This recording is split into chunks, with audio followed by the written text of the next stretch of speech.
Hiya, I've made a permaculture strategy game using Godot and vibe coding with Cursor. So let's explain it, I suppose. I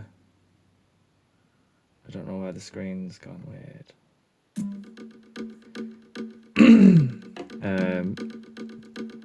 Permaculture for squares. It is a square grid turn-based strategy game. It's done some work to the screen, but that's fine. Where you're a farmer and each turn is a day and you grow food. If you press C, then you get the rotivator and you can start clearing land. I'm pressing space to do next turn, but you can also click this little moon face over here. S to bring up the seed menu. Let's plant some apple trees. It's giving us a little pinger to say poor soil, but I don't know, maybe you can sort that out. Apple trees are the only ones where I've really put like a seedling sprite in. You know, if I just click on grass, it won't do it. But you got a rotivator, which I suppose is not very permaculture, but I suppose it makes left brain logical game sense. But maybe one day we could have some kind of no dig situation on the go. Let's plant some different kinds of trees. See, look, these just come out. They come out straight away looking like mature trees, which is a bit ridiculous. I think I've got different sort of growth stages, different sprites that kind of pop in as different growth stages are met. So gradually the apple tree will start to look like an adult tree, but I haven't got around to putting that in for damsons and the other canopy plants yet. So the game encourages you to think in terms of the three stages of the canopy layers. So you've got canopy, understory, and ground cover, kind of nudging you towards making some kind of food forest. Again, looks like I've not really put in the different saplings for the root, seedling sprites for the rhubarb, but that's something to do at some point. And then whatever ground cover layer, put some wild garlic in. I live in Yorkshire, so I've just done Yorkshire type plants.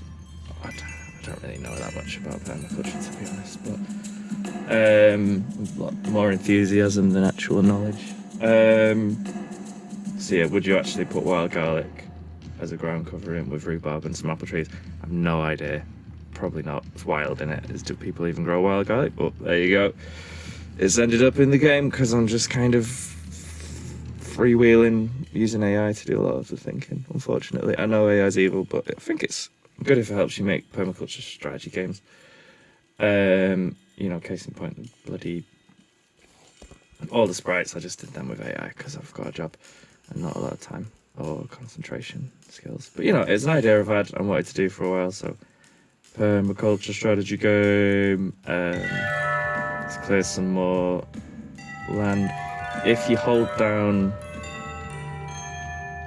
shift, you can make a square, and however much energy the farmer's got. So yeah, basically, your farmer's got energy points, which you should be able to see. It's doing some weird thing with the screen, but I don't know. You have a finite amount of actions you can do each day. I don't know why we keep going for some strawberries. And yeah, you hold down shift and you can do a grid. It's only going to do the green ones because that's how much energy the farmer has. And then all your little day's plans come up on there, and you press space and they'll go through and plant some strawberries. You can sort of undo things. So you could plant some black currants and it's in the storage plan, but if you just do Command Z, I'm on a MacBook, but I've never really got it to work on Windows because I haven't got a Windows laptop, but maybe that's something to work on. There's a lot of data going on in the game, like, with there's a bit of an engine in there with all the plants and all what they need, and soil data, and I suppose this green bit is like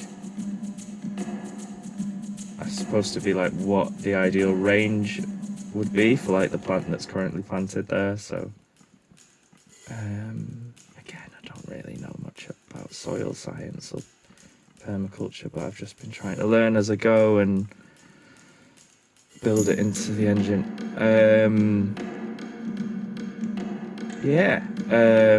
If you zoom out, you can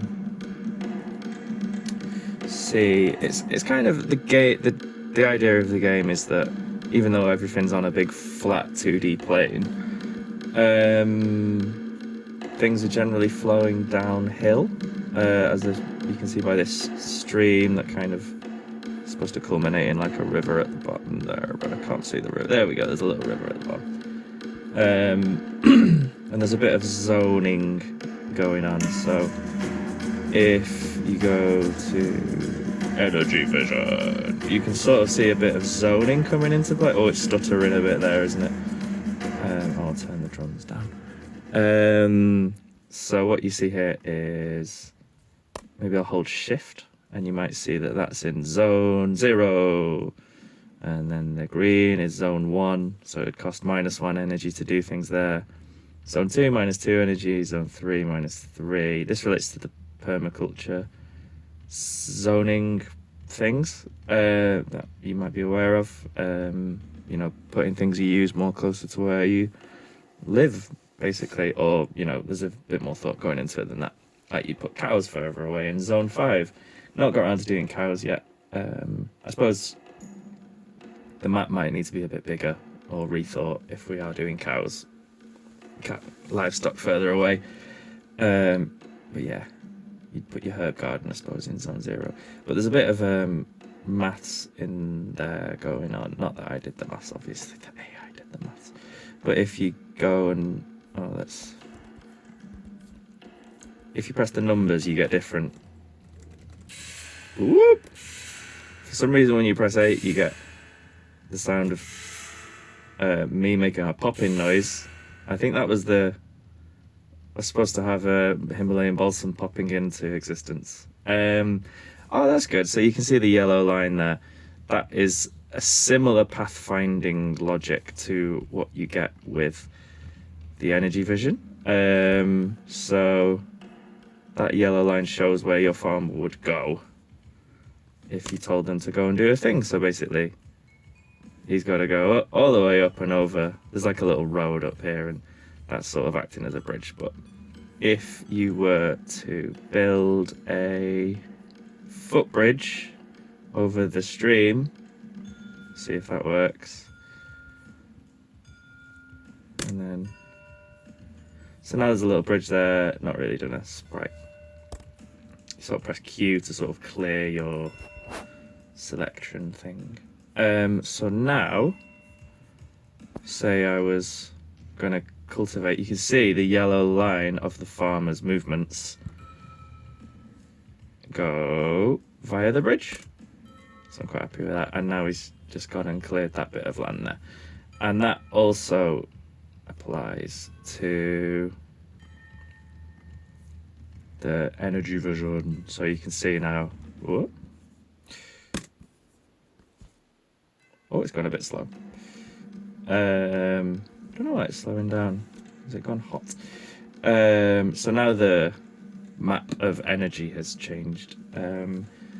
So that little bit across the bridge is in zone 1 because it's easy to get to. I do like these colours. So that's a nice feature that it has involved in the strategy. So basically we're encouraging the player to think strategically about where they put plants and how they do the farm and how the farmer uses the energy. And there's a variety of ways of looking at the map. So you can look at the behavior of water, and there's some of the buildy things, some swales. You could dig a swale and that would, I suppose, do stuff that would act as a sort of a water catcher, and that would, there's some, start to leach out into neighbouring cells, hopefully, and you'd start to see cells nearer to the swale having more moisture in them, which seems to be happening, so that's good. I'm glad that works. And then, further away, oh look, it's raining, so there's going to be a lot of moisture happening. The swale is currently just a blue square, but I suppose at some point we can put a sprite in there to make it look nice. Do you know, I'm such a theoretical Permy head. Like, I've never actually seen a swale in person, but I'm aware that they're quite important. Although, are they that important in a wet place like Yorkshire? Who knows? Someone probably knows. I imagine you might know if you are watching this. Yeah, things you can do. I was quite happy about, there's things you can do. I don't know. Mess about with it. Some things work, some things don't work. I think the ducks, I was quite happy with the ducks because wherever you're going to build it, there's this kind of ghosty effect that show you where the duck corridor would go. Evidently it takes enough energy to build. So this presumably is our duck house now. Oh, where's it gone? It's probably hiding. Let's clear some space over here. And what happens if we build a duck house on this cleared land? So you say there's this ghosty bit of blueness, which is probably not that visible. Maybe we should change the colour. But that shows you where the duck corridor would go, and you don't have a slug problem, you got a duck deficit. So hopefully the ducks would go along that area and eat the slugs in there.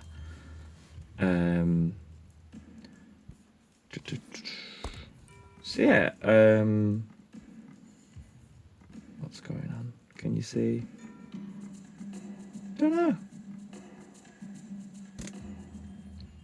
I haven't really messed with the ducks for a while, so there used to be little pictures of ducks and little fences you could make, but not currently there.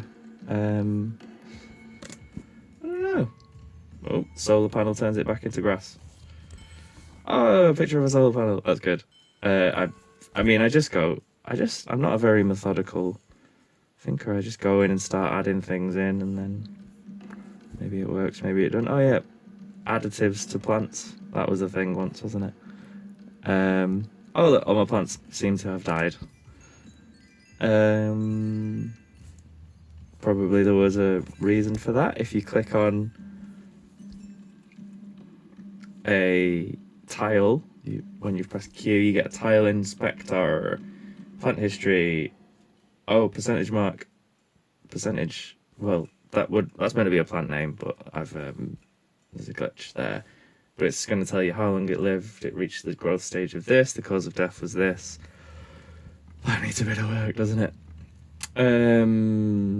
So yeah, when things need a bit of work, I basically just go into cursor and say that the thing in the tile inspector where it tells you how long a plant lived and why it died, etc. doesn't work.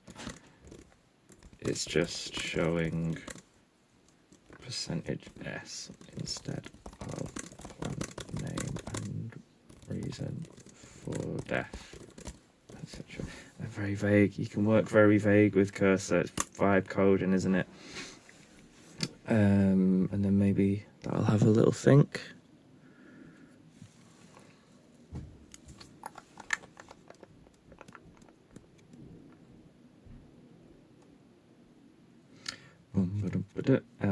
So yeah, this is cursor kind of has a chat, and it understands the file path of where the game lives. So here, it's this folder. So I pointed both Cursor and Godot, which is the game engine, at this folder.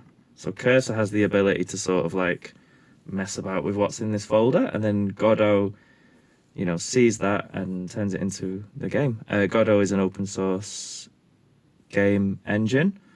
It tells you where the bugs are, and then you get the bugs and you select the bugs. Oh, look, there's a little bug. Control A. Oh, don't know what that does. So copy the bug text into Cursor, and that will hopefully fix those. And also it will, oh look, it's just fixed the thing where the reason for plant death doesn't come up. So give it a few seconds to fix those little bugs, or whatever it is. I don't understand computers. I just, you know, that's the beauty of vibe coding, is it? You can just copy and paste things about and it becomes alive. So, new game, clear some things. So there's like a little ghost farmer that goes around and does, if you click on your hands, the farm hands, there's that little guy who goes around doing little jobs when you press next turn is like someone who works on your farm. And I suppose there's occasionally a bit of game scenario and single player mode where different game dev hands turn up and they have different bonuses, and maybe that you can, you know, start to bring in roguelite game mechanics where you unlock different farm hands at different times, or you can upgrade your farmer with different abilities, or make it really video gamey and fun, like more interesting decisions being made. So what's a plant that dies quick?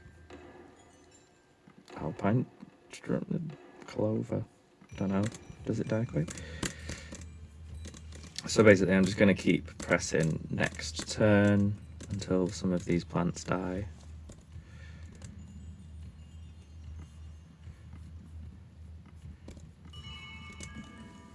Might as well clear some land. Oh, something starved.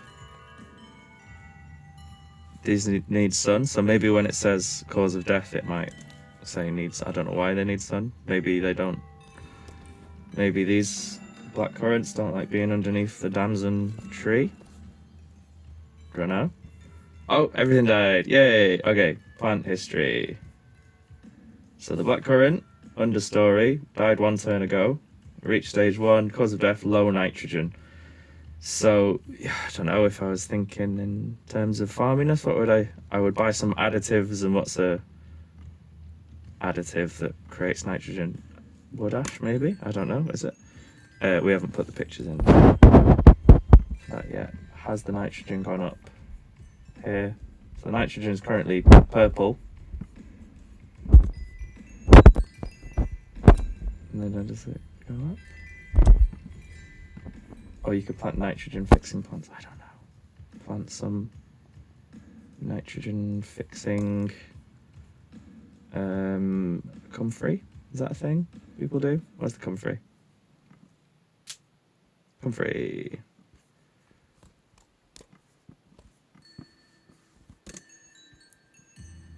Oh, that's wood ash. There's some comfrey. There.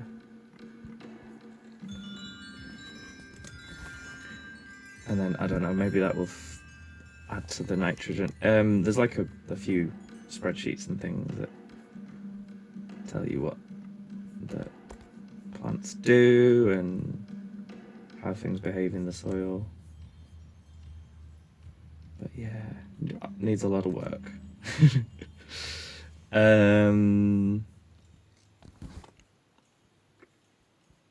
What else? Maybe if we go back to the main menu, you can say leave anyway. So campaigns, currently it's just the how to play the game campaign, like that. So little things pop up and tell you, welcome to Permaculture for Squares. Select the rotavator tool. Prepare a few tires. Plant some comfrey. Oh, I didn't even read that. I think there's a little thing in saying, oh, like, a drought is coming, so you need to plant some things.